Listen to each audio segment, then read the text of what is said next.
Welcome, everybody. I'm Lawrence Weschler, Director of the New York Institute for the Humanities here at NYU, and we are extremely pleased today to be collaborating with the New Jersey Institute of Technology, specifically with David Rothenberg, who is the visionary behind this whole production. And okay, now I'm okay. So did you hear all that? Anyway, the important thing is that David Rothenberg is to be credited with this remarkable day that's been put together. We also want to thank the Alfred P. Sloan Foundation for their support, but mainly I want to get out of the way, and so what I'll do is we like to start these wonder cabinets with music to wake everybody up, and nothing better today than to have David Rothenberg and Jaron Lanier do their riffs on the survival of beautiful at the outset. So here they are.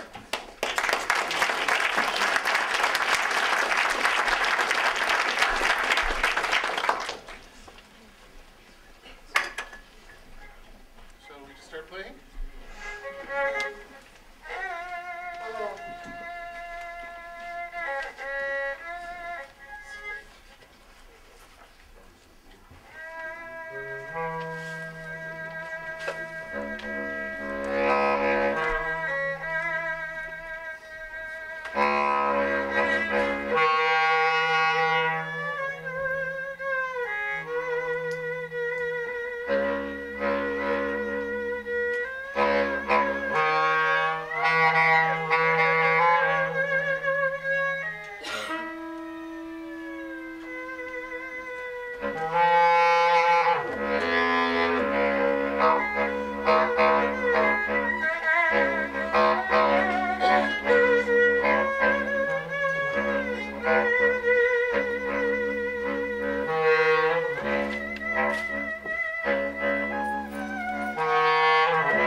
Thank you, everyone.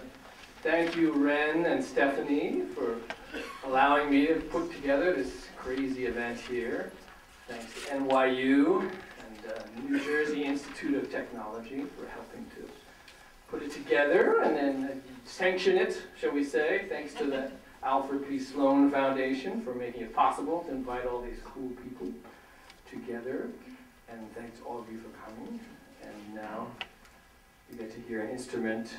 Jaron says you hear these all the time. But, yeah, the one I was just playing was an unconventionally played Chinese erhu, which I think is pretty commonplace. I think there's somebody playing one in the subway midtown these days. And it's the Chinese fiddle. It's kind of a fun thing. The who part of erhu is barbarian, and what it is it came from the Central Asian tribes, and they played a version of this on horseback, and as you can see, the bow actually goes between the strings, so it's kind of trapped, and that way you won't drop it off the horse, you know?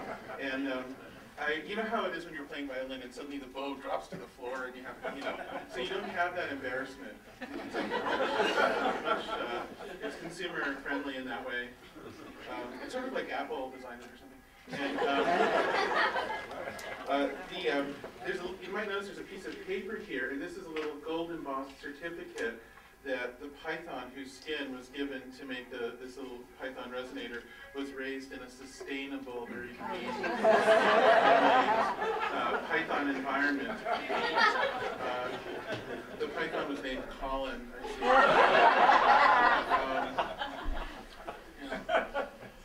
But this other instrument, well, let's hear it before I we only see discuss one it. instrument on this table. All Do right. you see a second one?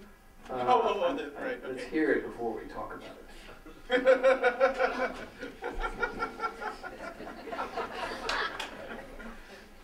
This thing, right?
So Jaron, how could such an instrument have evolved? Where did it actually come from? Well, we think it was the Pleistocene salt marshes. Exactly. Climbing up through the muck, Yeah. the primordial. Right, no, so in the archaeological record, we have evidence of instruments in this family going back many thousands of years, about 13 perhaps. This particular design is extremely recent.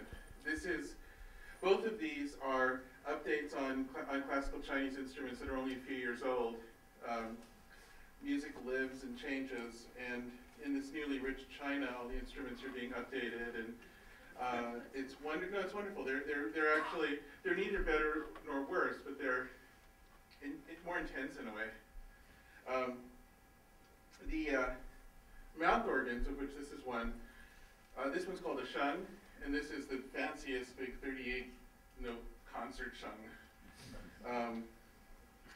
And the simpler ones are in a way even more intense, with many fewer notes, but one of the stories they tell is I think they're the birth of digital information in the human experience. Because if you look at the ancient ones, you have the sequence of pipes that are either on or off. So you have a sequence of similar objects in a row in particular positions, and they're played combinatorially. So they're a binary number. And I can't find any other instance of a binary number in human experience that's older. And there's one version of history, which I will not say has any exclusive purchase on being our ideal or canonical version of history, but it's my favorite one. So I ask you to adopt it as the truth. And in this version of history, and everything I'll say is true, the question is contextually, is it the most important stuff?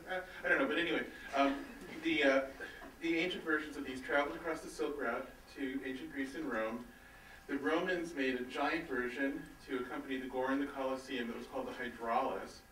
Because they were Rome, they had to make a great big one. It had to be steam powered, you couldn't blow it anymore. And it was so big that you couldn't operate communicate pipes with your fingers, so there were these planks operated by slave boys. That evolved into the keyboard in the medieval organ, and then the piano, and then the bleepy bloopy little synthesizers. And then this. The highest form of digital human information, this thing here. And well, I won't tell the whole story because, as David knows, I will tend to go on and on and on. And part of David's life is always, Jaron, stop talking.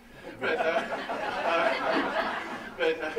just very briefly, I won't go through all the details, but in the evolution of the piano and the pipe organ, a player capability was often present where they could play themselves to a degree, and an improvising player piano inspired Jacquard to create the programmable Jacquard loom, which inspired Babbage to make the programmable calculator, which was the empirical basis of Turing and Neumann defining the computer.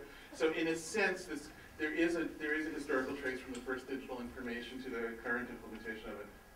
Yeah. Okay. All right. Thanks a lot. Well, there you have one explanation for the vast importance of music in human evolution, and the evolution of human culture. And as you know, many arguments have been made for why human beings have art and music. Why do we do these things? Are they practical? Do they help us survive? Are they just so much fun we can't stop doing them?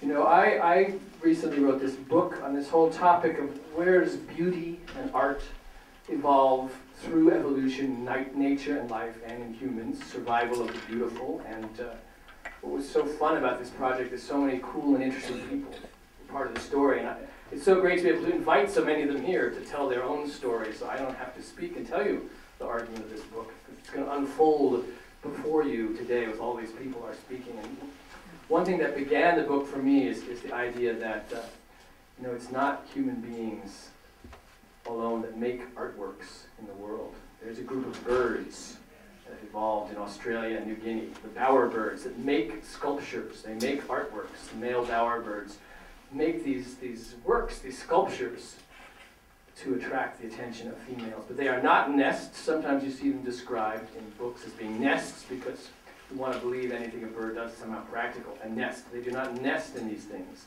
They are amazing artworks. And we're fortunate enough to have Gail Petrocelli here from the University of California, Davis, to talk about you know, what she's researched, what she's found out with these amazing birds in New Guinea, bowerbirds. So here she is. Thanks a lot.